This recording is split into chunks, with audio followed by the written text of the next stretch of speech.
mbokki Sénégal man Ahmadou Diop seen fidèle chroniqueur hebdomadaire ak seen serviteur moo leen di nuyu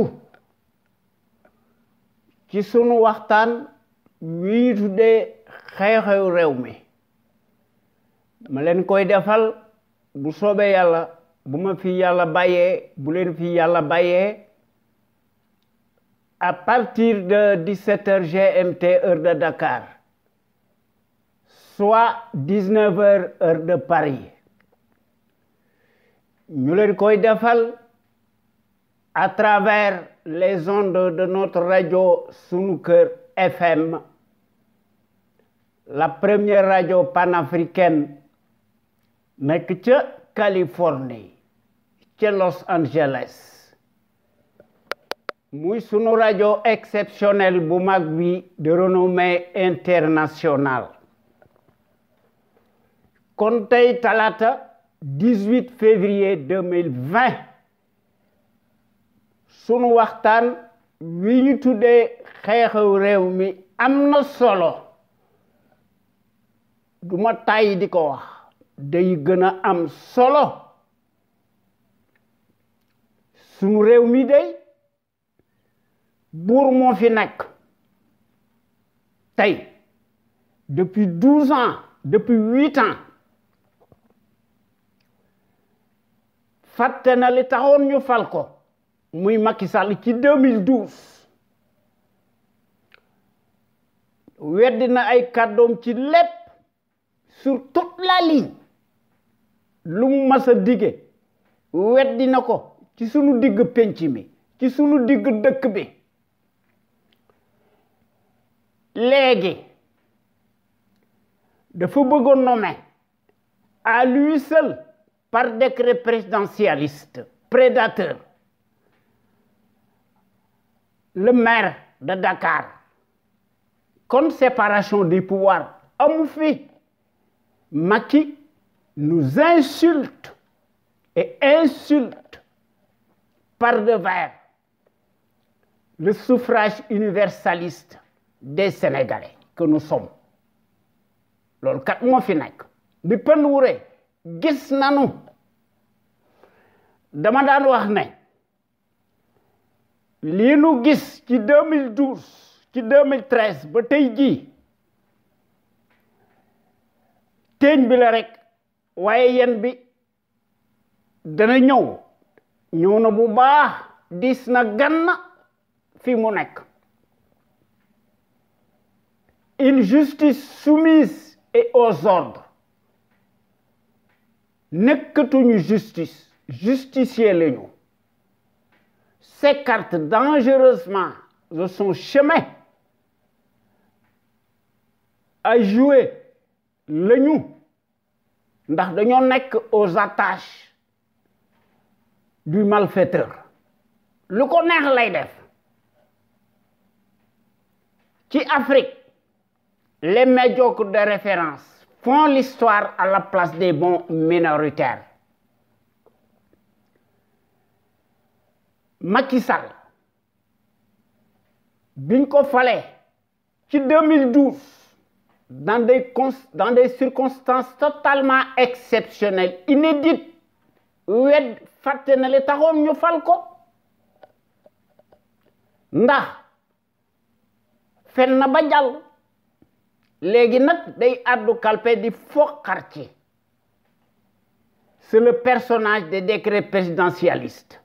te gis nañ ko ci sacré yi Moussa Cour royale de répression de l'enrichissement illicite décret présidentialiste mu tollanti ci loolu la nekk léegi nag bëgg naa moom Ndakaaru parce que xam na ne ku moom Ndakaaru yaay gagné présidentiel ci Sénégal ak dans le monde moo tax mu dekkal sacré yi une cour martiale unique au monde digne de la Stasi conflit d'intérêts manifeste totalement illégal juridiquement moralement cliniquement et politiquement une arme de guerre confiscatoire à la démocratie et aux libertés fondamentales de conscience. moo tax may wax toujours ne le régime présidentialiste te li ko indi mooy la constitution moribonde bi nu imposé ñu ne dañoo am un gouvernement du peuple par le peuple et pour le peuple waaye li fi nekk kay mooy te kenn du ko xuntoo il y a lieu de parler d'un Capharnaüm ou d'un amas de vers et de cafards tribaliste qui koy jiite kan la le putschiste clanique né l'homme de la surcharge pondérale dit l'entonnoir colonial ou le caniche de l'Occident né de ko Bandoum de la démesure et la débauche dont l'immoralité n'échappe plus au commun des mortels par sa lâcheté inégalée, inégalable ndax moom ci boppam day àddu kalpe di foqar ci di indi ces lois uniques scélérates mu inverser les calendriers républicains alors que normalement dans un régime présidentialiste même le mandat du président de la République et celui des députés sont proportionnels waaye moom yoonam nekku ci loolu moo taxoon mu jëkk a def son référendum ba pare tollanti def ses parodies législatives ci juillet 2017 ci mbënd mi le mois béni des submersions cataclysmiques qui ay tappale foo xar ci ne ko dafa planifier son hold-up électoral présidentialiste gis nañ li ci nekk kon kooku wax dëgg yàlla warut ñoo xaar dara ci moom ndax amul kaddu sa parole n'a jamais valu un sou jëru ko amul ay teggin te amul scrupule euphorie du pouvoir moo tax mu koy def te dafa yaakaar ñi ko làq ndax tous les dictateurs ci loolu la ñu nekk dañuy bew di jébbal seenum réew bitim réew moo tax ñu yaakaar ne lu leen neex def kon kii muy Macky Sall dafa war a éterniser wu en prison ñu jox ko des circonstances aggravées ndax mu mën a bénéficier ipso facto immanquablement d'une peine incompressible de 30 ans et plus pour moult crimes financiers, économiques et perte de ses droits civiques waruloo def leneen ndax lu nu gën a mën a wax mu gën a yokk yoonam nekku ci faale wut réew mi faale wut kenn ni ko yulf rek la faale waaye nag comme d'habitude yéen waa Sénégal ak sénégalais ak sénégalaises yi nekk ca biir réew ma ak sénégalais ak sénégalaises yi nekk ci bitim réew ñu leen di tuddee les sénégalais de l'extérieur maanaam sunu jàmbaar yu mag yi maa ngi leen di nuyooti di leen sant ak di leen gërëm te di leen sargal ci déglu bi ngeen nuy déglu bàyyi seen yite yépp kon gàcce ngalama yéen waa Sénégal amu leen morom ñoo ngi joxoti njukkal aussi tous nos auditeurs ak sunuy auditrices góor ak jigéen mag ak ndaw fàttewunu kenn ñoo ngi leen di remercier ci seeni commentaire ndax loolu bokk na ci démocratie noo ngi nuyooti di sargal les meilleurs sentinelles ci Sénégal nga xam ne gor yi buy def seen waxtaan te nu bokk ci ñu tuddee ko l'émission l'info autrement ñu koy def altine ak alxames à partir de 16 heures GMT gor yi di ci def des rediffusions très audibles ci sunu digg penc mi ci sunu digg dëkk bi toute la semaine sans répit ci loolu la ñu nekk dañoo gis ne la répétition est pédagogique ndax mbirum patriotisme la ak d'abnégation de dévouement la ndax suñu réew mi jëm ci kanam gor yi duñu tàyyi day mettre en lumière les mystifications du label menteur professionnel profanateur mécréant franc-maçon dans l'âme fàtte na li taxoon ñu fal ko ci 2012 nga xam ne dañ ko faloon dans des circonstances exceptionnelles inédites moom ci boppam muy Macky Sall dafa waxoon ne buñ ko falee président de la République li muy jëkk a def muy summi sa casquette en tant que secrétaire général de son propre parti plus que jamais cliniquement clanique bi pënduwuree gis nañ ko kooku il s'est métamorphosé lamentablement en changeant comme si rien n'était loolu kat moo fi nekk lu jiwoo jeexul jógu fa inventé wul dara les faits têtus parlent d'eux-mêmes le minable kleptocrate maître des horloges agitateur traître teigneux en place amul benn mérite amul benn scrupule te amul benn lueur d'humilité peu ou prou mun koo couvrir xam na ko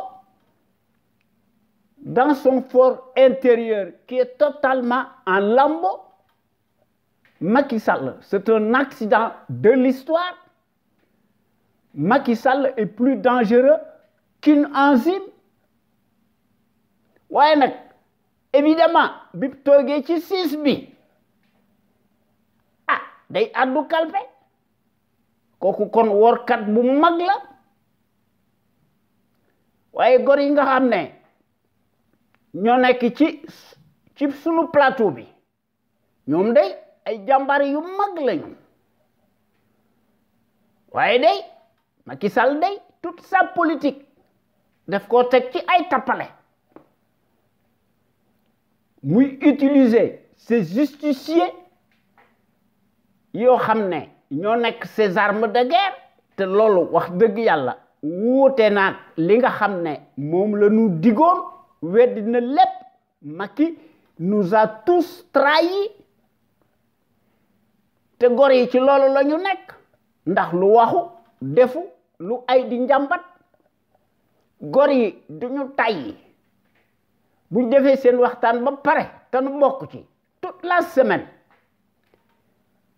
chaque samedi en toute objectivité gor yi dañuy tollanti loolu doyut dimanche bu nekk ci loolu la ñu nekk ñu indi beneen waxtaan ñu tuddee ko la voix des jeunes maanaam baatu ndaw ñi ak yoonu ndaw ñi gor yi di ci def des réflexions remarquables de haut niveau prodigieuses nga xam ne gor yi ñu koy tabal à travers ci bopp sénégalais yi ñu jaarale ko ci à travers notre radio sunu kër FM la première radio panafricaine nekk ca Californie muy sunu radio exceptionnelle bu mag bi de renommée internationale nga xam ne ñun ñi nga xam ne ñoo nekk ci conscience patriotique pour le changement xam sa réew bëgg sa réew jëriñ sa réew li nga xam ne daal moonu soxal te moonu war a soxal ndox du bàyyi yoonam ŋàññiwunu kenn li nu bëgg mooy te loolu dafa jaadu ndax loolu la xel mën a nangu un peuple entier fal la nga woor leen nga ne kenn du ma wax dara ku ma war a wax dara damay utiliser l'article 80 bidon yi nga xam ne ñi ngi koy gis lu dul en Afrique des élites de pacotille farandole pantin de service loolu jaaduwut waaye de ñun suñu kàddu lañu am ndax li nu bëgg daal mooy un état régalien un véritable contre-pouvoir libre indépendant souverain am fi li nu bëgg mooy séparation des pouvoirs li nu bëgg mooy ñu dellusiwaat fi un état de droit boo xam ne dafay tumuranke ndax ñépp xam nañ ne buñ dee wax dëgg rek te yàlla tax te ñeme ko ndax loolu moo fi nekk sans la liberté kenn mënut a tabax dara lu jag ni de solide waaye l'envoyé spécial colonial attitré en Afrique et accrédité à Dakar moom amut kaddu ndax il s'en fout de tout et n'en démord jamais qu'un coûte que coûte à confisquer la démocratie et les libertés fondamentales de conscience leen fa gis depuis juróom-ñetti at ëpp na muy la république des scandales une dictature qui tourne plus que jamais à plein régime intégralement négationniste d'apartheid s'accommode en permanence nga xam ne badalo bi di yónni ses surga ñuy def des contre-feux yaakaar ne mën nañoo làq seeni parjure cataclysmique nga xam ne ki ci jiitu muy workat bu mag bii muy Macky Sall te loolu ñun ñi nga xam ne ñoo nekk ci CPC bokkut ak suñu gis-gis de la démocratie ndax loolu kat moo fi nekk yàlla dëgg la bëgg ku koy wax yàlla bëggut koy fen te koy fen di ci dëkk mécréant nga franc-maçon nga maa ko wax waaye suñu Sénégal gi lu nu mën a wax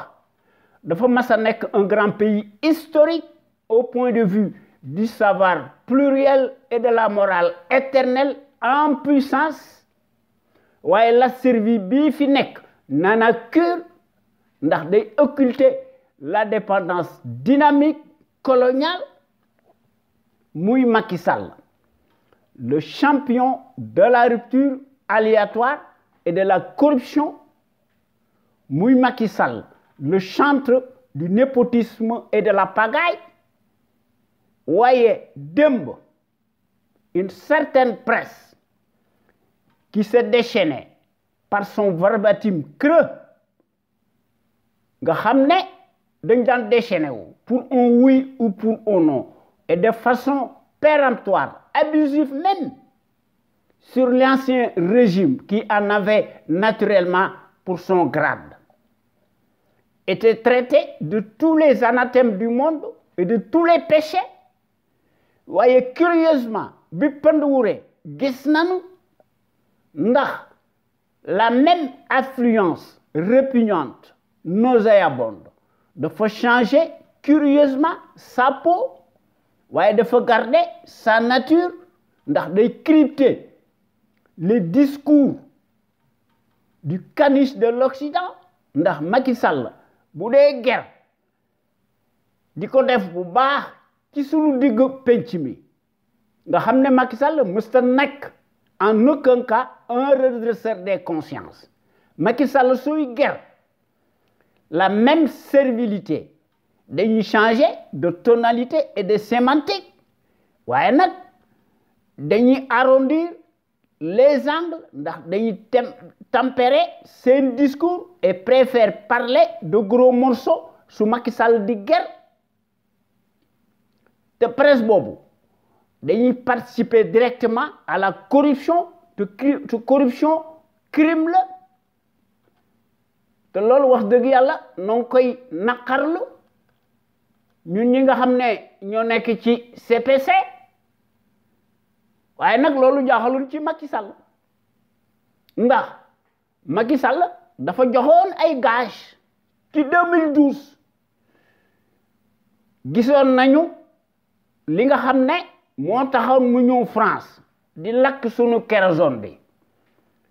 di tuubal Nicolas Sarkozy. Macky Sall ne ko le retrait des troupes et bases militaires françaises relevait quelque peu d'un nationalisme mal placé. Xam ngeen ne kooku day jaawaatle siyama patriotisme ak nationalisme ndax moo ko tey waaye yemul ci loolu Macky day continuer di tagg le nazisme monétaire muy l'ingérence coloniale kon Macky mësta am un iota de patriotisme ni de panafricanisme peu ou prou ndax dafa déclarer ci sunu digg penc mi et à l'échelle planétaire internationale mu ne la monnaie coloniale daal est bonne à garder waaye mook Alassane Ouattara fexe nañu ba tappale ñu ne dañuy changer le franc CFA ñu jox ko weneen tur muy l'éco te loolu amul njariñ ndax benn la bonnet blanc la ak blanc bonnet waaye ñun ñi nga xam ne ñoo nekk ci conscience patriotique pour le changement xam sa réew bëgg sa réew jariñ sa réew ñu gën ñoo xam ci sous l'acronyme CPC noo ngi dingat bu baax la gestion népotique et gabégique du Sénégal par un parti politique, une coalition de partis et une famille. te noo ngi dingat bu baax ci sunu digg penc mi sunu digg dëkk bi l'accaparement des ressources du Sénégal par une seule famille paresseuse ak son clan Macky Sall jox leen poste yu takku yu kowe dans toutes les structures de haut niveau bu état bu Sénégal xam ngeen ne loolu mbirum corporatisme la ethnique sans éthique ni équité mu takk leen ndomboy tànk yu kowe dans toutes les structures de l'État comme si les compétences et les expériences des CV bidonnés de Ramassi se mesurent scandaleusement à l'aune des mêmes patronymes particuliers, visibles, bien sonnants. Kooku mooy la conviction surannée, surréaliste du négationniste Macky Sall qui foule du pied les affaires de la cité. Mu le traître en chair et en os qui le prouve matériellement bés bu yàlla sàkk sur le terrain du crime ndax ci xam-xamam bu gàtt ndax amul xam-xam day gis ne la médiocratie et les postes octroyés se conçoivent exclusivement et naturellement à l'aune du bazar au nom de la consanguinité ethnique et à la proximité de l'idolâtrie représentée par le binôme des mystifications ethniques idiocratiques. Loolu tax na góor yi ñu leen di ñaan ngeen di ñëw wax dëgg yàlla ngeen di ñëw di fraterniser ci conscience patriotique pour le changement xam sa réew bëgg sa réew jariñ sa réew sunu Sénégal gi moo ci gagné ak sénégalais yi ak sénégalais yi ndax bu nu bëggee mën nañ ko quand nous voulons nous pouvons ñu changer sunu réew mi dans le sens des progrès exponentiels ndax ensemble tout est possible jàngkat yi ñi ngi fi borom xam-xam yi ñi ngi fi experts yi ñi ngi fi scientifiques yi ñi ngi fi les ressources humaines ñi ngi fi li fi manqué kay mooy booloo am mbooloo moo fi manqué ndax bu nu fexee ba nga xam ne ñi bëgg suñ réew mi moo ëpp fuuf ñu koy war suñ réew mi dana jëm ci kanam waaye réew moo xam ne une minorité cartélisée ñu leen di arroser à coups de millions ou de milliards loolu moo tax suñ réew mi tardé te ñun wax dëgg yàlla ñun ñi nga xam ne ñoo nekk ci CPC ànduñu ci te duñ ci masa ànd ndax loolu jaaduwul ndax bokk nañ ci porte drapeau étendard yi nga xam ne dañoo bëgg sunu Sénégal gii topp ci sur la trajectoire des pays émergents ndax ñépp xam nañ ne su fi notre rajo suñu ko exceptionnel de renommée internationale su fi nekkutoon àdduna tukki ndax loolu kat moo fi nekk ndax suñu dëkk ba ku fa wax dëgg nga indi ci des preuves yu leer naññi yoo xam ne xel mën na koo nangu dans les minutes qui suivent son auteur le tyran encombrant de yónni ay surgaam ñu cueillir kooku ñu defal ko mandat de dépôt presto illico waaye les fonctionnaires politicards paresseux mercenaires alimentaires dañuy sëgg dañuy xam noppi ndax dañuy latoo le devoir de réserve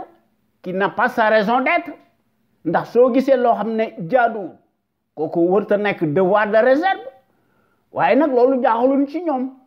ndax tous se transforment allègrement en sarabande de vers de terre baveux li ñu doon dañoo mas a nekk les symboles maléfiques des traîtres baveux unifiés dans l'âme boivent sans répit le calice jusqu'à l'ali du haut de leur rang ndax dañuy dund ci mbaggum sunu réew mi en toute impunité di ko ŋàcc ndax dañoo tàyyeel mënuñoo jàng dañuy yore seeni këll di naan kati jantabe te leneen lay naan ndax ñoo dàq naan sàngara boo déggee seen discours xam ne dañoo tàggoo ak seen sago l'euphorie du pouvoir moo tax ñu koy def am réew bala nga koo jox nit danga koy seet segg ko xam mooy kan lan la fi def lu mu tekki kan mooy ndeyam kan mooy baayam lan la am ak lan la warta am waaye ñun dañuy telli waaye nag les mêmes politicards fonctionnaires traîtres dans l'âme ñoo yem ak ki nga xam ne moom la ñuy tuumal ceux qui s'unissent s'assemblent n'est-ce pas loolu kat la waaye nag ne tarissent pas d'éloges à l'égard du fasciste en place lequel paraît-il n'avoir pas de défaut mais rien que des qualités moo nëy te gëmuñu ci dara alors que kii nga xam ne workat bu mag la day jël ses propres intérêts mal placés mu lié ko avec ceux de ses parrains yoo xam ne ñoo ko yilif ndax ñoo koy soutenir mordicus dans le secret des dieux et de façon souterraine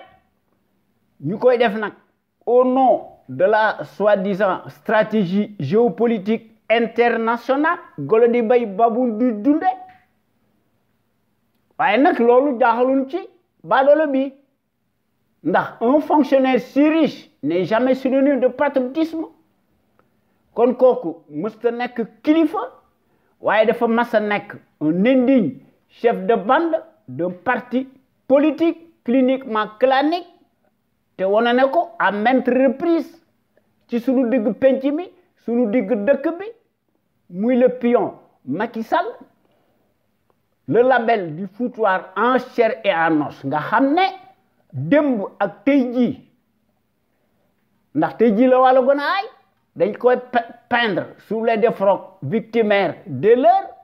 et sous la baguette magique de la référence propagandiste mondialiste de l'arbitraire et de la tyrannie nga xam ne ba tey jii dañuy jokkoo avec le vacarme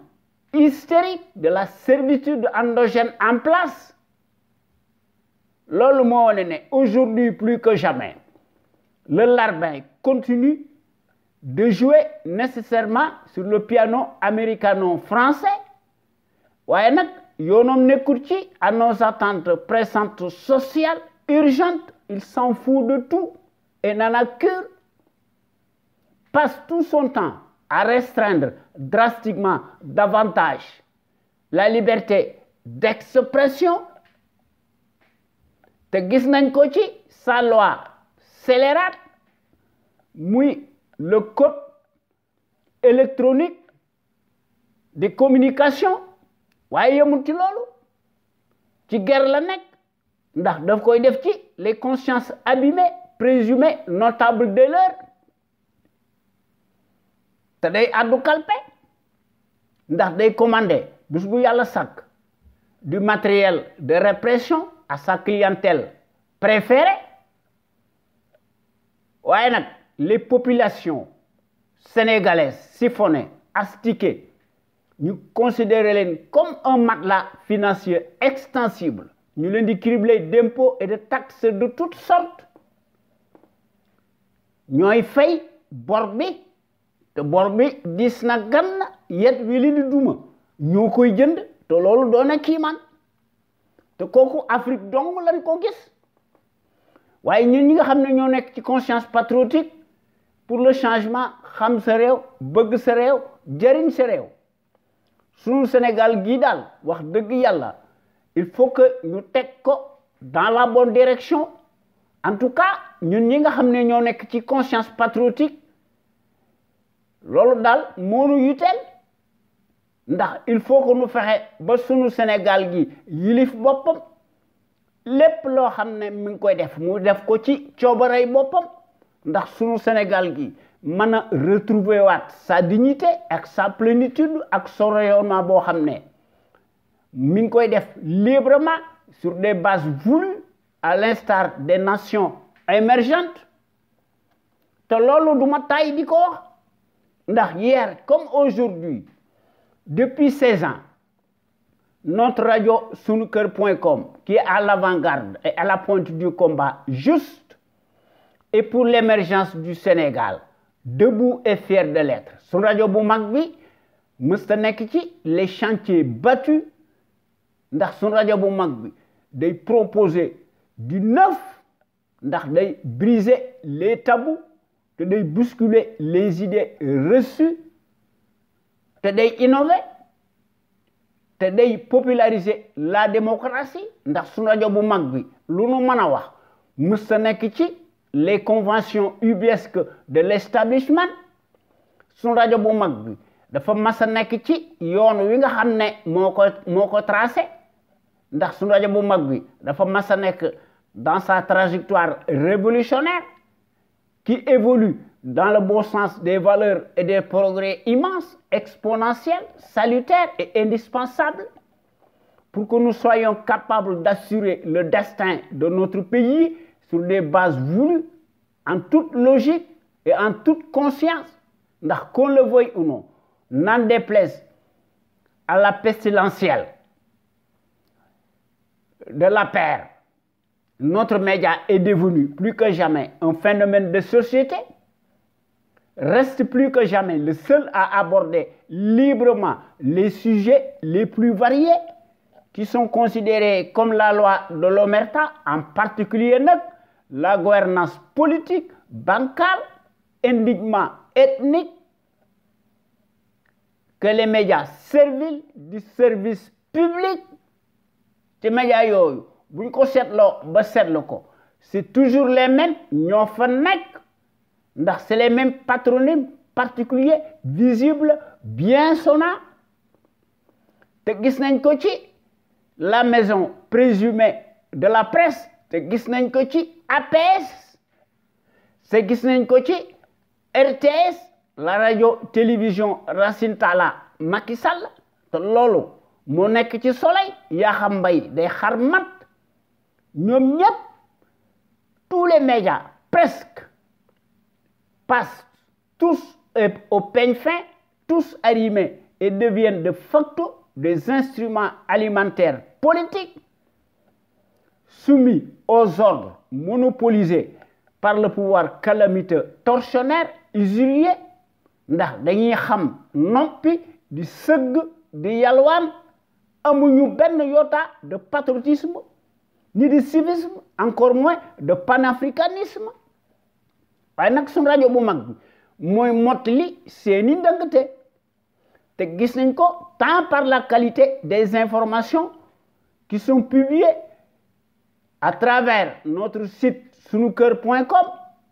que par les analyses pertinentes des sentinelles sénégalaises nga xam ne suñu rajo bu mag bi la première radio panafricaine nekk ca Californie muy notre radio FM moo nekk l'avant-garde du civisme et du patriotisme te loolu noo ngi koy def en toute humilité te loolu dafa nekk une exclusivité de notre site sunuker.com boo xam ne wax dëgg yàlla sunuker.com moo nekk la première radio panafricaine de renommée internationale nekk ca Los Angeles ca Californie. Vous ne trouvez nulle part ailleurs de telles informations capitales, utiles, les plus importantes, si diverses et variées par leur qualité, surtout nag celles qui relèvent incontestablement de la géopolitique, qui contraste parfaitement avec la platitude manifeste de la servitude en place nga xam ne dañ fee nekk di daganal le bilan si chaotique du négationniste ethnique révisionniste et dont l'immoralité malodorante sans égale exceptionnelle et substantielle à son taux d'ADN. Évidemment, il n'y a rien d'étonnant de la part d'un professionnel menteur, profanateur, mécréant, franc-maçon dans l'âme nga xam ne dafay nekk di kàcc ndax Macky Sall ment plus qu'il ne respire. Sa place mësta nekk au palais waaye Rebeuss kon sunu Sénégal gi du génn ci jafe-jafe yi ak du guépier infernal bi nga xam ne baadoolo bi ci coobarey boppam moo na ko teg depuis 8 ans te ëpp na nañ ko wàññe nu nu mën a def suñu bëggee sunu Sénégal gi jëm ci kanam il faut que nag wax dëgg yàlla ñu régler le compte du traître en chair et en os te aussi il faut que ñu régler le compte de sa bande de fripouilles alignés nga xam ne dañoo funki kenn xàmmeetu leen nga xam ne ñoom ñëpp dañoo engraissé wu gloutonnement xam ngeen ne ñooñu loolu rek ci la ñu nekk ndax ñi bokk jikko ñooy ànd n'est-ce pas waaye suñu rajo bu mag bi un panel d'intellectuels d'hommes et de femmes ñoom ñëpp dañoo mas a nekk de gros calibre doués en matière grise s'expriment en toute logique en toute connaissance de cause et en toute conscience sur des bases voulues ndax bés bu yàlla sàkk dañuy démontrer magistralement seeni capacité intellectuelle ndax ñoom ñëpp dañoo nekk des têtes bien pleines ndax dañuy décortiquer di décrypter l'actualité nationale et internationale et qui font part de leur analyse et de leur expertise sur les produits toxiques, chimiques, notamment les faits divers, scientifiques, sanitaires, sociaux, religieux, politiques. Sans oublier les incivilités patentes dont sont coupables les politicards qui ont manifestement failli à leur mission régalienne. Ndax dañoo ubbeeti la boîte de Pandore à certains citoyens égarés par leur manque de conscience se soulagent piteusement et publiquement aux abords des bâtiments. Ndax en politique tout se tient ndax lii nga xam ne citoyens égarés moo tax ci la ñu nekk dañ koo gis ci les politicards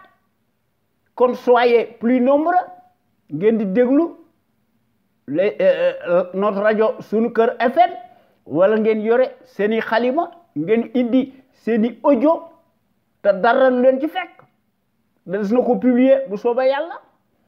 ci sunu rajo bu mag bi la plus populaire qui reste plus que jamais nag l'éternelle cheville ouvrière des sentinelles sénégalaises aux vérités implacables aux bras d'acier inachetables et qui font constamment preuve d'analyse pertinente sans complaisance, ne souffrant d'aucune ambiguïté sur la chose publique au Sénégal. muy sunu Sénégal ñi nga xam ne wax dëgg yàlla soo ubbee l'actualité politique bi da ngay ruus te da ngay jommi ndax l'actualité politique bi day gën a bari ndax day gën a marqué wu de plus en plus duñu xam fan la ñuy commencé ak fan la ñuy teeral dañuy seet li nga xam ne mënuñu ko ñàkk bañ a wax ñu wax ko ndax bu ñu bëggee wax lépp nag wax dëgg yàlla duñ ci génn te ñun ñi nga xam ne ñoo nekk ci CPC maanaam ñun ñi nga xam ne ñoo nekk ci conscience patriotique pour le changement xam sa réew bëgg sa réew jëriñ sa réew li nu bëgg daal mooy ñu uniru rassembler autant de patriotes sénégalais ak sénégalaises autour d'un idéal commun pour cela nag ñun ñëpp ñu indi ci suñuy détermination ñu indi ci patriotisme indi ci civisme ku ne indi ci sa xalaat bu rafet ñu boole ci nag la démocratie participative à l'échelle nationale li nga xam ne mooy jën wu mag wi muy la clé de voûte maanaam la volonté politique de chaque sénégalais ak sénégalaise nga xam ne sunu Sénégal gi mën a nekk le phare de la démocratie plein développement économique politique militaire financier am fi sunu soldats si ñu jox leen moyens yu takku ndax ñu mën a aar suñuy frontières aériennes ak terrestres ndax ku lay dimbali nag wax dëgg yàlla day ëmb sa sangal te loolu du ma tàyyi di ko wax ndax la répétition est pédagogique te loolu la jàngkat bu mag bi fi nekkoon muy Cheikh Anta Diop l'icône emblématique le visionnaire hors pair l'éternelle figure de proue charismatique le gros calibre homme d'honneur le kamit panafricain moom da daan wax ne ndax ci loolu la masa nekk téeréem yi mu bind du jeex waaye baadoolo yi ñemuwuñ ko ndax ay ragal yu mag lañu ndax nekkuñu ay patriote Cheikh Anta Diop wax dëgg yàlla da daan wax ne l'Afrique doit opter pour une politique de développement scientifique et intellectuel et y mettre le prix. Sa vulnérabilité excessive des 5 derniers siècles est la conséquence d'une déficience technique. Le développement intellectuel est le moyen le plus sûr de faire cesser le chantage, les brimades, les humiliations. L'Afrique peut redevenir un centre d'initiative et de décision scientifique au lieu de croire qu'elle est condamnée à rester l'appendice, le champ d'expansion économique des pays développés. te loolu du ma tay di ko wax te loolu dafa nekk notre combat légitime la répétition est pédagogique nu nu mën a def bu ñu bëggee suñu Sénégal gi jëm ci kanam kenn du ko yilif ci dara mu moom boppam lépp loo xam ne mi ngi koy def mu def ko ci coobarey boppam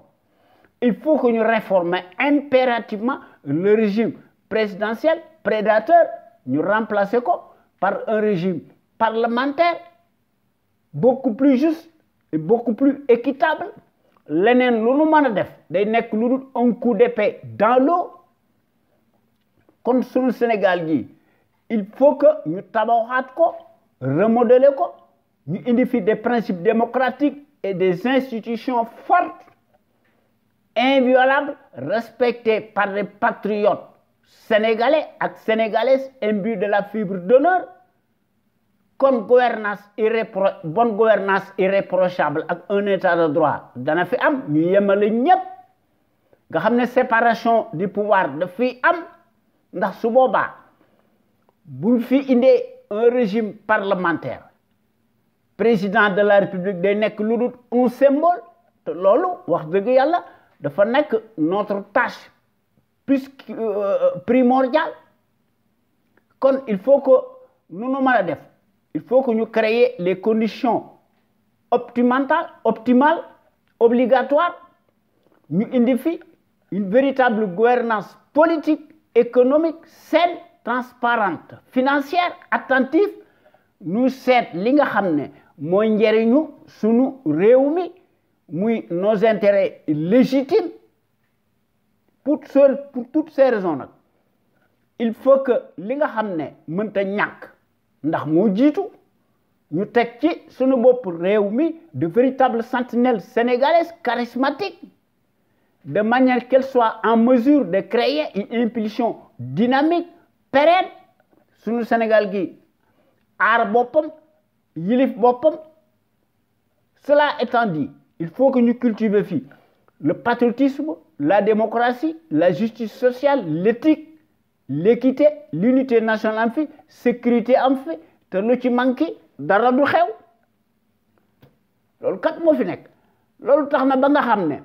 ñun ñi nga xam ne ñoo nekk ci CPC li nga xam ne daal ci la ñu mën a nekk ci la ñu mën a masa nekk ndax loolu moo nu war ndax ndox du bàyyi yoonam il faut que nous rehaussions l'étendard de nos valeurs.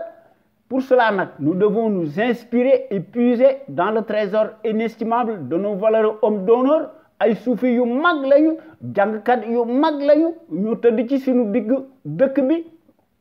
ñu jàngale seen xam-xam ci suñu université yi suñu collège yi ci suñu daara yi ak suñu école primaire yi bu ñu fàtte aussi Lat Dior Ngoné Latyr Diop, l'homme de la résistance armée, notre héros national qui combattit farouchement l'armada coloniale pendant 24 ans, te moom rek moo ko fi def ci ñi nga xam ne dañoo jëloon seeni armes malgré nag la supériorité numérique et matérielle des envahisseurs ndax Lat Dior Ngoné Latyr Diop dafa verser son sang et marquer d'une empreinte digitale sa vie. ndax dafa livrer des combats acharnés sans merci combats yu metti face à l'armada du colonialisme repoussant muy Lat Dior Ngoné Latyr Diop notre héros national qui tomba sur le champ de l'honneur les armes à la main à la bataille de Derklé le jeudi 27 octobre 1886 avec 2 de ses enfants majeurs muy Thiendella Niabass ak Sakhewar Niabass et beaucoup de ces guerriers redoutables ils laissèrent leur vie yal na leen yàlla xare àjjana muy ci dernière bataille historique boobu nga xam ne ndeysaan moo xewoon ci Derklé waaye nag tey jii dans l'histoire du Sénégal des temps modernes ah ñoom de lu la neex la ñuy def waaye démb de n'importe qui daal ne pouvait pas prétendre le titre de Damel du Kayor ndax ci jamono jooju daal pour nga nekk Damel du Kayor il fallait avoir l'esprit du sacrifice et la capacité de résistance ndax da ngay subir des épreuves d'endurance tout azimut ndax da nga war a combattre en même temps sur le terrain des hostilités. waaye tey jii ci Sénégal des temps modernes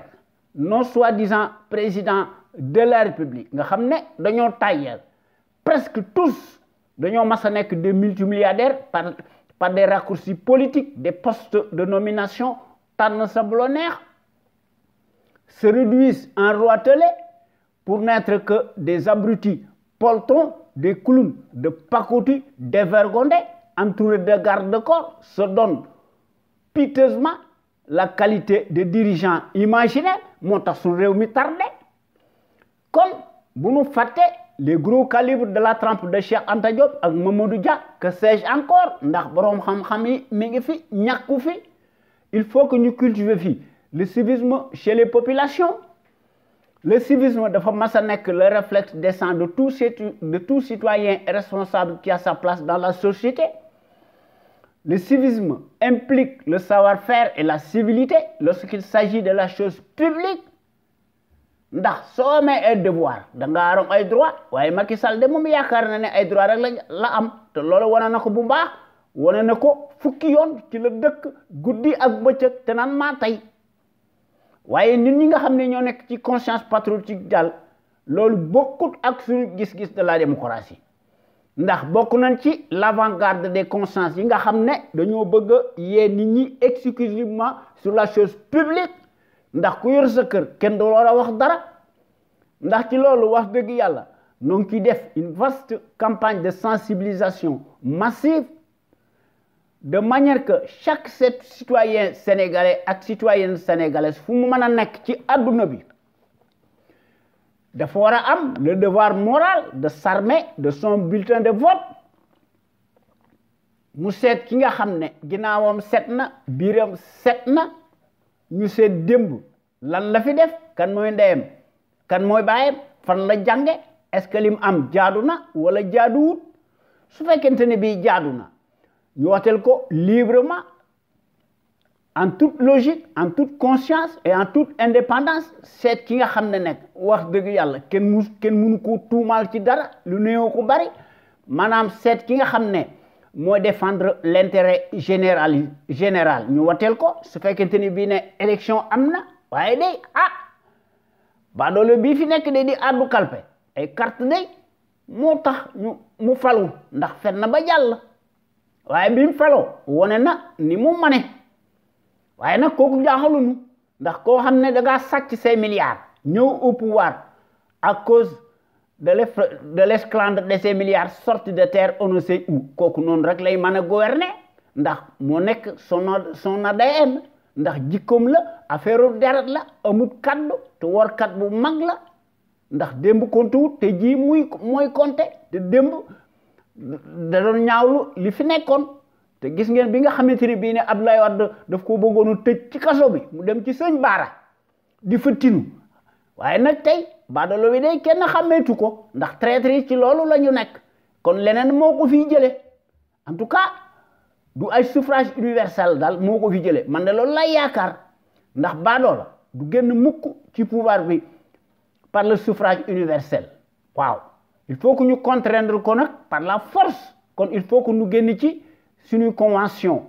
suñuy arme conventionnelle ñu contraindre ko par la force ndax mu mën a abdiquer comme ni ko dëkk yi nga xam ne dañoo am fayda ci loolu la ñu nekk waaye ci en Afrique des élites larbinisées satellites pantins nga xam ne ay dunguru ngeew yi ñoo nekk ay dunguru ngeew yi l'issue des scrutins daal ñoom dañuy gis ne ci seen xam-xam mu gàtt ndax amuñu xam-xam dañuy gis ne daal dañ ko war a jouer dans la cour des voleurs en bande organisée li ñu doon ndax dañuy gis ne c'est une simple formalité administrative te loolu sunu Sénégal gii daal mënta échapper vraiment aux contingences mondiales obligatoires spécifiques à chaque peuple pour que sunu Sénégal gi yilif boppam lépp lu muy def mu def ko ci coobaree boppam de manière que rupture totale am fi tangible par les preuves matériellement prouvées buñ ko defut suñu dellu ginnaaw bi day gën a yokku waaye nag notre rajo sunu kër bi nga xam ne wax dëgg yàlla moo nekk ca Los Angeles ci Californie moo nekk de la rajo la plus crédible par son patriotisme actif ndax sunu rajo bu mag bi day dafa am des qualités exceptionnelles la qualité nag est avant tout un état d'esprit qui vise à l'excellence yokkute am fi ci jëf ci jikko won ko askan wi bu leer naññe te loolu la sunu rajo bi am ak góor yi nga xam ne dañoo mas a nekk de véritables sentinelles sénégalaises qui s'expriment en toute logique et librement nga xam ne en toute indépendance et en toute conscience sur des bases voulues ndax ñooy mottali par leur esprit alerte la bassesse et la médiocrité d'une certaine classe politicarde plutocrate multimilliardaire des raccourcis politiques ndax les sentinelles sénégalaises qui s'expriment à travers les ondes de notre radio sunuker.com ñoom ñëpp dañoo am wax dëgg yàlla une logique crédible patriotique nationaliste rationnelle bien placée qu'elle distille dans les consciences sénégalaises pour que sunu Sénégal gi aille de l'avant ndax sunu Sénégal gi mën a topp ci sur la trajectoire des grandes nations émergentes te loolu sunu rajo bu mag bi wane na ko ndax quant à elle historiquement et présentement elle est la référence exemplaire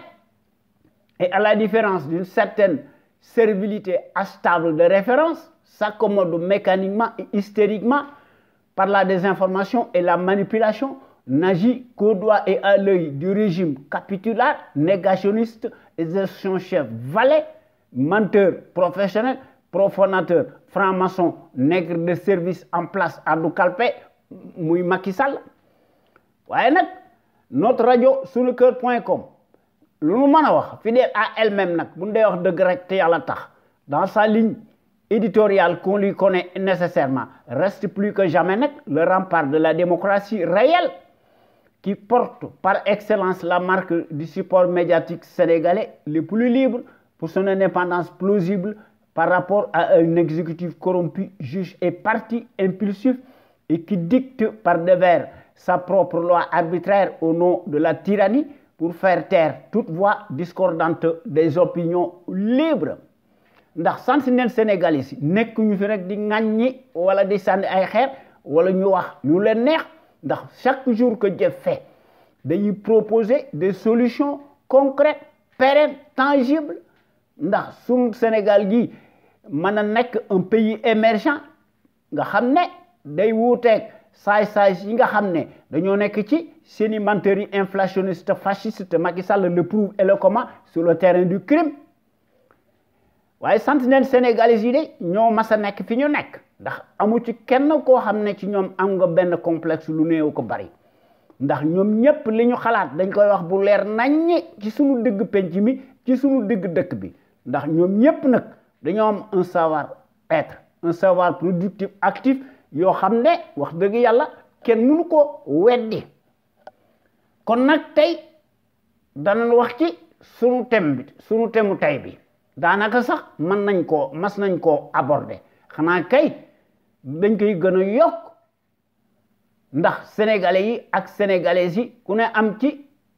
ta grille de lecture ndax loolu aussi bokk na ci démocratie kon noonu wax ci sunu Sénégal gii maanaam nanu wax ci l'immoralité d'un État policier ethnique de ramassis et sa sarabande de justiciers de la Gestapo à l'épreuve des faits kon nañ ci def décryptage sans concession nag ndax loolu moo nu war ñu te dañ koy def en toute conscience te danañ ci indi suñuy expertise ku mu neex nag weddi waaye doo fi teg dara ndax les faits parlent d'eux-mêmes nan commencé ci 2012 ndax ci jamono jooju pour Macky Sall bëggoon ku ko fal à la plus haute magistrature suprême l'étrange multimilliardaire ex nihilo nga xam ne démb kenn xamu ko muy Macky Sall nga xam ne muy kii nga xam ne dafa am un cursus scolaire standard et c'est art congénital dafa rallonger peu à peu son diplôme d'ingénieur géologue en quelques mois seulement mu teg ko ci ay stages ici au Sénégal et du côté de la Seine nga xam ne Macky danoo joxoon des gages par son aplomb et son tempo s'arroger vertement le cheval de Troie de la démocratie de la justice mu wax ne un État régalien de droit nga xam ne et sous le label de la liberté d'expression en bonne et due forme waaye tey jii Macky kenn xàmmeetu ko ndax Macky a fait manifestement volte-face comme si rien n'était interdit tout et sous le prétexte fallacieux nga xam ne de trouble à l'ordre public alors que Macky mooy troubler l'ordre public kon doonoo am affaire avec un Machiavel dont la duplicité constitue une litote. Bien sûr, sa parole n'a jamais valu un sou. Moom xam na ko dans son fort intérieur qui est totalement en lambeaux. Waaye hier bi nga xamante ne bii ne Macky Sall dafa nekkoon en mauvaise posture pour mu gagner la confiance des Sénégalais que nous sommes, le changeant au discours lénifiant et mielleux qui le prouve, doon promettre la rupture, la sobriété, la vertuosité, la transparence et l'efficience, se peignit sous les défroques victimaires en s'auto-flagrant faussement une respectabilité d'apparence et par le vacarme de la presse interposée des références mondialistes de l'arbitraire et de la tyrannie, autoproclamé faiseur de roi et d'opinion. Nga xam ne presse boobu dafa embarqué dans sa besace la servitude affamée endogène en place ndax ci loolu la ñu nekk ndax dañu muut noppi ndax Macky ni mu gisee ay mbiram mooy da ngay xam noppi muut mbaam mott te loolu ñi nga xam ne ñoo nekk dans son camp xam nañ ci dara du nu weddi ndax loolu kat moo fi am inventé wu dara pour ce faire nag nga xam ne Macky bu bëggoon ko fal ci 2012 madame l'imposteur déclaré, réussit avec brio une prouesse titanesque de grande envergure. Et dans une com mécanique savamment élaborée, bien huilée, Macky de recruter sans compter et à l'appel des conseillers de haut niveau, lourdement payés à coups de millions ou de francs CFA. La poche du contribuable sénégalais astiquée, dévalisée jusqu'à l'abîme. te loolu Macky ci 2012 bind nañ ci benn article ñu tuddee ko conte de fait ou magnétisme divin titrage le 18 août 2012 sur mon blog qui est toujours en ligne loolu kat moo fi nekk te loolu kenn mënu ko wedde inventé wu ma dara et ça je le dis en toute humilité kon l'homme est-il donc né sous la bonne étoile que n'importe quel autre Sénégalais pour susciter autant d'engouement et de passion déroutante. Que s'est-il passé? Ce qui est sûr, derrière cette machine à gagner se cache une remarquable habileté hautement pensée, jamais égalée jusqu'ici dans l'échiquier politique sénégalais. Lola interroger qui est donc Macky Sall? Ndax Macky Sall n'est ingénieur géologue de formation, militant du PDS. Nga xamné depuis 88 le nekk ci PDS. Jusque-là, Macky restait dans l'anonymat total et demeure un inconnu du paysage politique sénégalais. Voyez, de façon inattendue, en mars 2000, Abdoulaye Wade doit accéder à la magistrature suprême. Voyez, de décembre 2000 à juillet 2001, Macky Abdoulaye Wade doit être nommé directeur général de la Société des pétroles du Sénégal. Nga xamné dafa nek une société de droit sénégalais. Les établissements Morel et Prom et Orchard sont associés à Petrosen. Te lolu doy na kiiman. De mai 2001 à 2003, Macky Sall dañ ko nommé ministre d'État, ministre des Mines, de l'Énergie et de l'Hydraulique. Nga xamné grâce à la confiance du chef de l'État, Macky dafa bénéficier d'un parcours fulgurant. Nga xamné Macky nek na fi ministre de l'Intérieur 2003-2004. Waye woné wut né Macky dafa gravir des échelons yaakaar ne am na compétence déedéet du loolu leneen la ndax Macky dañ ko nommé premier ministre 2004-2007 waaw ndax Macky nekk na fi directeur de campagne du président Wade nga xam ne dafa nekkoon candidat à la présidentielle ci 2007 waaye ci jamono jooju li ñuy fàtte lu jiwoo jeexut jógu fa Macky dafa voté par la force sans daigner montrer sa pièce d'identité et sa carte sa carte d'identité et son bulletin et sa carte d'électeur. Voyez, les Sénégalais anesthésiés par le culot de Macky Sall n'en reviennent pas.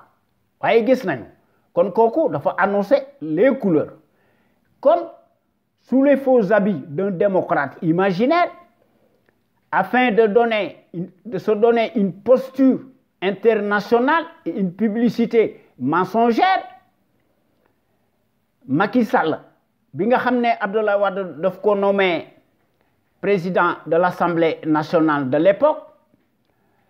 Macky de doon jouer les enchères ndax xamoon na fi mu jëm ndax daf ko defoon sous le fallacieux prétexte d'entendre Karim Wade sur la gestion de la conférence de l'ANOCI en mars 2008. Voyez, ci jamono joju, ci 2009, le clinquant voleur dans l'âme prit la précaution de s'enrichir gloutonnement avant de quitter la baraque bruyamment du PDS. Nga xamné, et pour se blanchir et laver à grande eau son gros butin si massif et si colossal, Macky mis en avant Arona Dia, son écran de fumée, qui est présumé philanthrope dès l'heure. Macky te mbir moomu buñ ko seetloo ba seetlu ko dafa nekkoon lu dul un exutoire. Voyez, contrairement aux idées reçues, en réalité, un gros bonnet du PDS a bien présenté le marchand de poissons au parc du Sopé. Ndax Abdoulaye Wade xamu ko woon. Voyez, le marchand d'illusions, une fois élu au podium, nonobstant ses mensonges, notamment sur son mandat présidentiel qu'il avait promis de réduire de 7 à 5 ans, Macky doit franchir le Rubicon de plus en plus. Macky doit franchir tous les obstacles, qu'importe les récriminations légitimes du peuple sénégalais entier et les tirs groupés de toutes les positions réunies. Nga xam ne mbir moomu mbir yooyu dafa nekkoon comme une lettre à la poste. Ndax une fois qu'il est aux commandes, comme d'habitude en Afrique des faussaires nés, quand c'est trop tard, Macky dafa wone jikko ju ñaaw ju nekk ci ñoom ci moom maanaam son véritable visage hideux ndax dafa montrer sa carte d'identité. ADNam wone na ko ndax ADNam mi ngi parlé wu bu baax. Kon Macky est le seul procureur réel de la République des manières aléatoires. Te gis nañ ko ci par sa politique inhabituelle ndax Macky a réactivé ci coobarey boppam sa propre cour royale dite l'escarcelle de la Créi. Macky s'est autoproclamé en toute liberté et en toute impunité ndax Macky wone na dafa mas a nekk le chef de son clan cliniquement clanique nga xam ne Macky porte incontestablement nga xam ne Macky dafa nommé plus qu'un village entier ndax les mêmes patronymes particuliers visibles fu noonu la ñu nekk te liste boobu incommensurable dafa dépasser de loin plus qu'un village entier nga xam ne Macky da leen a octroyé exclusivement des postes taillés sur mesure en leur accordant bassement des galons indus. Entre autres, Macky jox leen des largesses, ñu am des passe-droits et des privilèges d'exception, c'est-à-dire faire d'eux des citoyens intouchables qui sont présumés au-dessus des lois. On le vend en poupe et on le loisir d'écrabouiller tout le temps et à tout vent lui insulter tout citoyen ou citoyenne qui ose lever sa voix à la place publique et à la moindre incartade. Loolu li muy wone lenn la. Tout régime fantoche, ethnocentrique est par définition pro-colonial. Il n'y a pas un seul qui échappe à la règle en Afrique de la bande des élites de pacotille larbinisés. Que voulez-vous? Nous ne pourrions pas donc nous rabaisser au point d'être ridicules, car nous sommes bien obligés de lui faire avaler ses propres mensonges cousus de fil blanc face à cet abruti congénitalement incorrigible. Ne peut en aucun cas faire l'économie de ces pantalonnades et ces trahisons burlesques auxquelles il nous a toujours habitués, hélas, depuis le regrettable soir historique du 25 mars à nos jours. Voyez,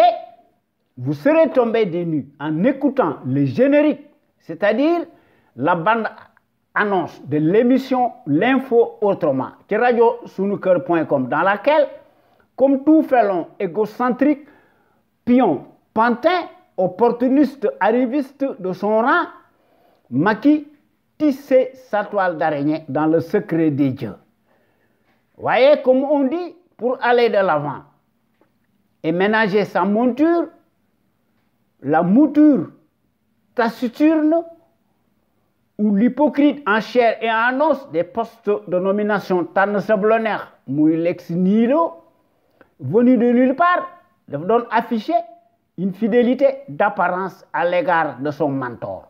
Mu ko doon encensé d'éloges pimentés, alors que celui-ci, Abdoulaye Wade, était candide, ne se doutait de rien de ce qui pourrait lui arriver comme purgatoire, en témoignant Mansour Mbaye, qui faisait office de porte-voix, quoi que l'on puisse dire, a bien mangé lui aussi dans tous les râteliers, à l'instar des politicards alimentaires, qui se travestissent, transhument, se transvasent d'un camp à l'autre à chaque magistrature carambouilleuse, obliquée, et ces morts étranges, suspects, infinis, et ce, sur l'autel du sacrifice et sur le terrain du crime. Madame, qui Sénégal et qui Afrique, il n'y a que des victimes et jamais de coupables désignés. De Koko, cela en dit long sur le régime apocalyptique présidentialiste prédateur, tel qu'il est conçu en Afrique des élites farandoles de Pakoti, de Maki, Mouki Djidou. Au nom de la raison d'État, cliniquement clanique, l'immoralité du régime présidentiel prédateur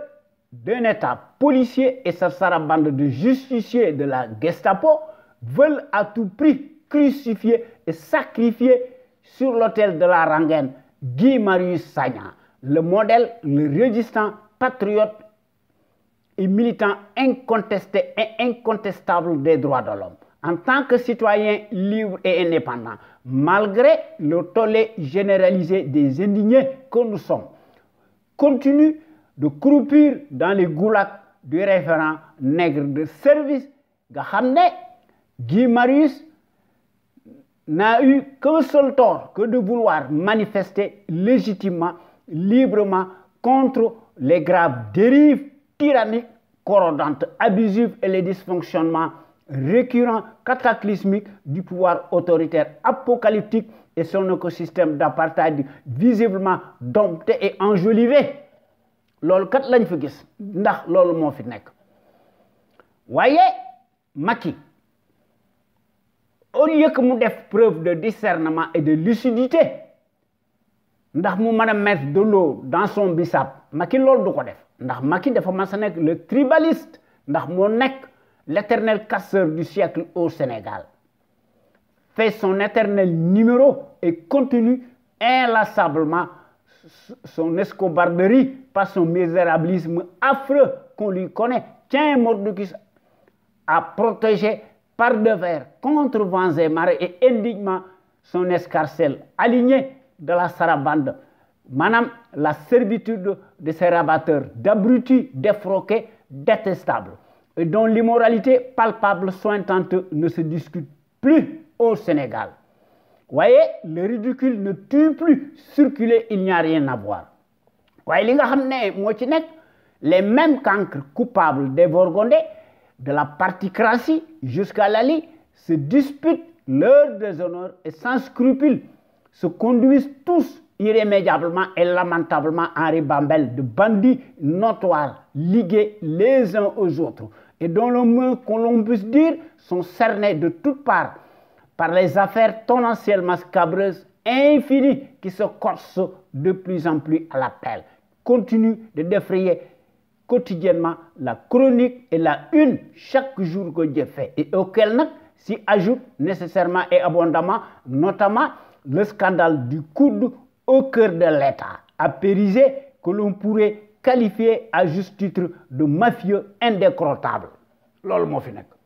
Waye li nga xamné mo ci nek te lolo gisoon nañ ko ci njaalbeen nga ci 2019, prélude à un énième hold-up électoral permanent qui en dit long sur un fantoche pro-colonial qui le prouve sur le terrain du crime. Lolo kat mo fi nek. Ndax ci jamono joju le fils de son père, Mo Ubi Balbi, était le premier agneau du sacrifice à abattre, a été éliminé de facto. Nga xamné Macky dafa amone lu nar ndax Macky dafa naroon la comédie électorale bo xamné daf ko planifier waye dafa déporter au Qatar le fils de son père. Te lolu xam nañ ne sax man nga tëj nit waaye loo koy déporté ëppalewoo ko ay bàjjan ëppalewoo ko ci dara ci réew mi kon kooku fuuy la te kooku c'est une première ndax Afrique ñooy def loolu waaye Europe duñ ko def. D'autant plus qu'au lendemain du recours suspensif de Karim Wade auprès de la Cour suprême Nedoko Bandoum, Macky Sall avait pris le devant en nommant Mamadou Badio Camara. Même chose pour Khalifa Sall et compagnie, qui ont tous refusé de perdre leur âme pour se mouler ou se mouiller dans les eaux troubles de la machine toxique ethnique. Vous voyez, li ci nekk mooy Khalifa Sall maanaam moom it dafa passer à son tour à la potence et pour son grade. Comme en éjectant le député maire de la capitale sénégalaise, et ce, par des dysfonctionnements politiques fascistes usuels de bas étage, nga xam ne mbir moomu dafa nekk un conflit d'intérêt manifeste, n'en est pas un qui lui colle à la peau. Ndax le faussaire, fraudeur, prédateur, nègre de service, autocrate, planificateur et lamentable braqueur électoral en permanence, en chair et en os, ou l'éternel maître de reniement, de renoncement abject et de retournelle abyssale jusqu'à l'abîme, avait signé par sa conscience abîmée et par son ignorance totale sur un état de droit régalien le décret de foutoir mis en cause. Voyez, le fétichiste des décrets inflationnistes décriés mêlant sciemment les stratégies politiques et la malfaisance savait parfaitement dans le secret d'idiot ce qu'il mijotait, ce qu'il faisait, et il sait faire ce qu'il sait faire de plus répugnant. Dès lors, plus personne n'ignore les raisons bassement politiques comme arrière-plan et pour lesquelles l'admirateur de Goebbels a reporté et les législatives sinéguées sont mises à nu à la place publique. Pour cela, comme tout hypocrite ethnique digne de son rang colonial par définition, après quoi, le pédigré mortifère passe à la vitesse supérieure par sa majorité moutonnière de godillots alignés et tondus, agit la tête baissée, qui se charge à voter lamentablement les yeux fermés, de nous lever ainsi en un quart de tour l'immunité du député maire de la capitale sénégalaise. Voyez, comme si cela ne suffisait pas encore, le multirécidiviste minable, kleptocrate, imposteur, taciturne, déclaré et non éclairé, réécrit d'avance le scénario du film, organisa savamment, en dehors de toute morale, le cirque présidentialiste planifie par sa volonté sa propre victoire à grand tambour battant médiatico-politique et à grand renfort de publicité mensongère. C'est lui-même taillé sur mesure dès le premier tour et indignement son score fantasmagorique de 58% et plus qu'il avait déjà prédit d'avance et bim, la chronique déjà annoncée depuis des mois tombe comme par hasard, comme prévu, comme un couperet. Lolo mooy, plus le mensonge est gros, plus ça passe. Lolo mooy les méthodes fascistes goebbelsiennes. Te lolo la Macky Sall def. Te lolo, madame, ça n'a été possible que grâce à la complicité directe, active et concomitante du juge Tali Ñaret auprès du tyran, en l'occurrence Demba Kandji, le fantôme fanfaronnant Benioui, qui s'est drapé sous le faux habillage d'une neutralité de pacotille, n'était qu'une simple vue de l'esprit ou une grosse supercherie avait mis expressément en haleine et entretenu tout le Sénégal pour faire beau en entraînant le faux suspense auprès du public sénégalais durant des heures et des heures, tendant à créer la confusion et la surprise par la ruse et l'événementialisme de leur c'était dans l'imaginaire des esprits candides. Macky dafa annoncé la couleur depuis des mois. L'objectif inavoué consistait à faire passer la pilule amère par un fidèle militant taciturne, chevronné, encapuchonné dans l'enclos de la paire. Muy Demba Kandji boo xam ne a été méticuleusement désigné d'avance pour sa docilité effarante dans le secret des dieux et pour le besoin du service de piètre qualité. waaye li nga xam ne moo ci nekk en vérité ci 2019 il n'y a pas eu d'élection présidentielle transparente démocratique apaisée au Sénégal waaye au contraire li nga xam ne moom lañ fi gis une vaste escroquerie politique gigantesque jamais égalée la plus massive qu'ait connue le pays de la Teranga car le vote disproportionné des enfants alpulaar combiné avec celui des morts ayant voté plus que les vivants et auquel nag s'est greffé le double fichier ombrageux ont aggravé les résultats fabriqués de toutes pièces waaye li ci gën a doy waar maanaam puis les soi-disant observateurs étrangers extra-africains agissant sur commande recommandée en entente cordiale avec les élites satellites de la CEDEAO nga xam ne toutes solidaires dont la plupart sont des lobbies actifs de la secte franc-maçonnique ont validé plus d'une fois ce qu'il est convenu d'appeler avec euphémisme le plus vaste complot gigantesque du siècle au Sénégal te loolu la Macky Sall def waaye nag Macky il n'en a cure voyez si l'opposition n'avait pas voulu déposer des recours auprès du tribunal Nedoko Bandoum c'est parce qu'à ses yeux cela ne servirait à rien et pour cause te loolu wax nañ dëgg kon est-il acceptable dans une démocratie nga xam ne ci élection présidentielle qu'un président de la République candidat à sa propre succession qui est en même temps le chef de son propre parti politique cliniquement clanique désigne son juge présumé dans son rôle arbitral lequel nous dit-on ci jamono jooju va proclamer sereinement avec toute la rigueur d'éthique et équité sereinement les résultats en toute conscience et en toute indépendance nga xam ne sur des procès verbaux nga xam ne waa jooju combine la ci def ndax loolu moo fi nekk waaye nag on dit chez nous souvent gàllug dof du terre waaye maintenant l'escroc de grand chemin passe à la vitesse supérieure, sachant d'avance qu'il ne pourra pas gagner les locales dans la capitale sénégalaise et par le suffrage universel indirect veut arracher à tout prix la mairie de Ndakaaru waaye daf koy def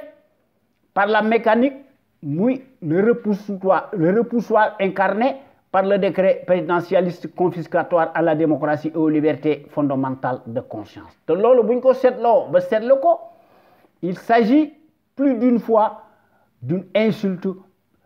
permanente au suffrage universaliste dont Macky Sall fait preuve, le kleptocrate, le maître des horloges imaginaires. nga xam ne ce qui constitue un comble du comble. kon boo gagné maa ngi leen di jox rendez-vous talaata bi ñëw ci sunu waxtaan wi tuddee xew-xew réew mi incha allah ñu leen koy defal à travers les ondes de notre radio sunu kër exceptionnel. La première radio africaine FM